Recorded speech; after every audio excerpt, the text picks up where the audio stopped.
everyone, it's Taz from Punjab2000 and I've got one half of the dream team, Rajveen here from Little Putar. How are you today? Hi, I'm fine, thank you. How are you? Great, thank you. Bit cold, bit cold.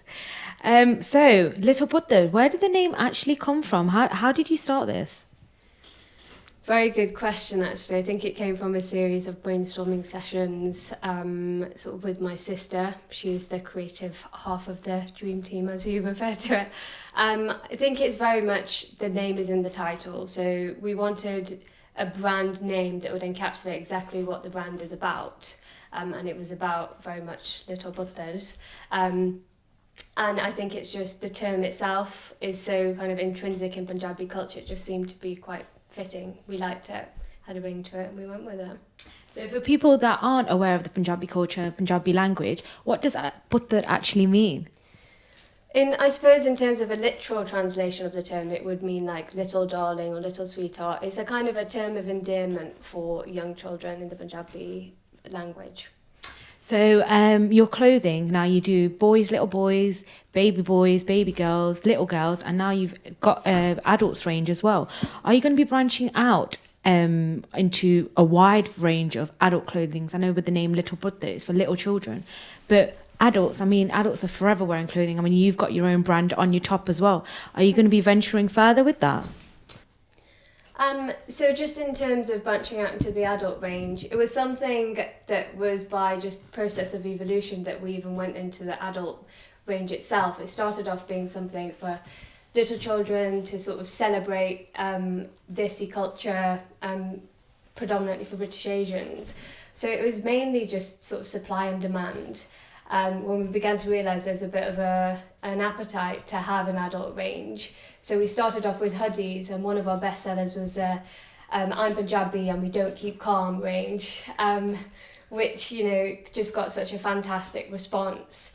And then since then we've kind of branched out our adult range, so we're exploring more kind of social issues with them as well. So we have the Save the Girl Child range, which refers to kind of female infanticide in Asian communities, which is still very much a prevalent problem. But then we also have, you know, popular surnames for both children and adults, and you just have your surname printed on the back. It's just, you know, very tongue-in-cheek celebration of, you know, all things that are independently, you know, individual to you. So, yeah, I think we'll just carry on in that vein, I imagine. So when did you actually start this company? What was your inspiration to start this company? Because obviously it is a sister-run company. Is there any family members involved? How did this start? Funnily enough, you know, when people use the term family business, it did very much stem from the fact that my sister had her first child, and we thought we had all these in-jokes in the family and lots of things, you know, culturally based, and we thought, actually, how are we going to teach her about this? How will she know? Will she ever pass this on to her children in the future?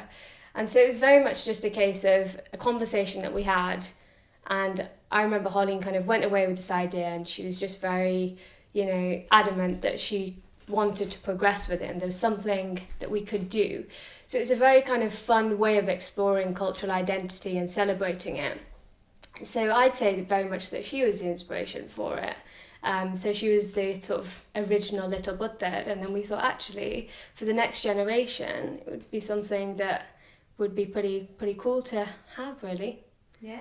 So you started in 2013, I believe, and you've actually won, well, you was nominated for the Seek Awards and the English Asian Awards, and you actually won the category for Online Business of the Year. How did you feel as a company only starting in 2013, then being nominated in 2014 for two different types of categories for different awards? I have to admit it was quite an overwhelming experience. We didn't expect just an idea like that to just gain so much traction over that period of time.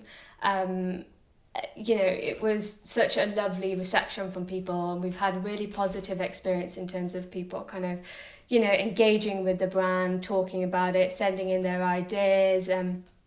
Yeah, it pretty much did literally leave me speechless when we went to go and collect our award.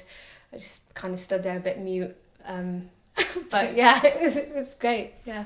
So touching on the side of female infancy, you actually donate 10% of your profits to a specific charity. Could you, if people that are not aware of this charity, could you elaborate a bit more on that? Sure, it's called Joy Home for Children. It's based in India.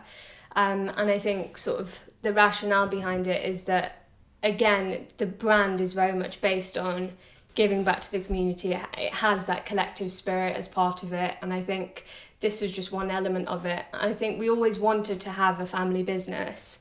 And one of the basic things that would be part of that package was some kind of charitable element. So it was just a way of us, again, for children here, you're using the brand very much to celebrate culture and identity and really explore those kind of issues. But it's helping children in other different countries, different conditions, different circumstances, just helping them in some way. It's a way of giving back, I suppose. It's fantastic. Cool. So according to the last census in the UK, 17% of Asian women are actually only in business. They own businesses. So what's your advice to young Asians, especially the budding entrepreneurs? Good question. I would probably say don't allow sort of labels to define you, because the minute you start to say, I'm a female, I'm from an ethnic minority, you're automatically limiting yourself to what you think you can and can't achieve. And I think that was pretty much a non-entity in our minds. We didn't think of any of those elements. We just thought, we have this idea, our parents were self-employed, so we kind of see it as something that comes quite naturally. Maybe you could describe it as being in our blood, but I think we ran with it. Naturally, we'll sort of run into obstacles along the way, but that is just a part and parcel of any idea that you would do, self-employed or not. So yeah, labels, banish them. So touching on the obstacles, did you or your sister face any obstacles from your family or even the wider public? I'm not going to buy anything because it's women-owned business, especially Asian women's. Did you have any friction from anyone, really? Gosh, not really, no. Sorry to sound so happy chappy here, but I would say our parents were actually, very supportive and really encouraging, and our wider family were as well, actually.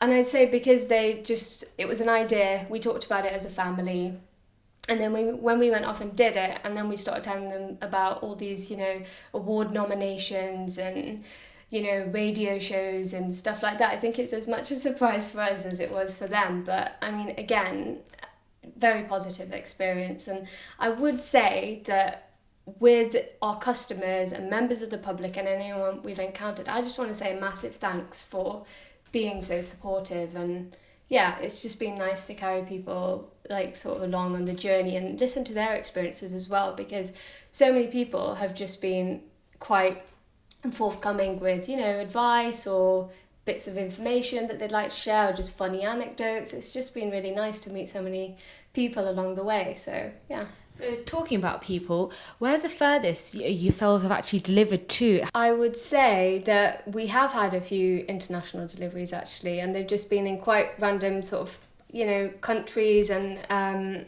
different parts of the world. Off the top of your head? I'd say the first order that we had outside the UK was in Hungary.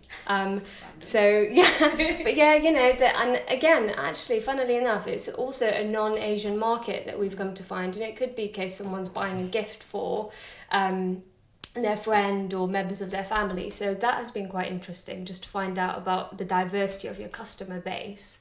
And then again, with your postage, it is just a case of your standard UK and international postage and packaging sort of rules would apply. Sorry. So where can individuals find out more information about Little Putar or even about yourselves to get in contact with? Everything is it's on our website, but we also have a Twitter account and a Facebook account as well, and we always really welcome just any kind of feedback or comments that people have. So yeah, please do get in touch, and our website has all of our contact details on there, so you can drop us an email, you can give us a call, you can tweet us, Facebook us. So is that Facebooking at Little Putar? Yes. Yeah. Yeah, it's just Little Bud, that's the page. Yeah. Fantastic. All right, it's brilliant been talking to you today, Rajveen, and best of luck, and hopefully we'll be in touch soon. Thanks very much. It's lovely to meet you. Thank you.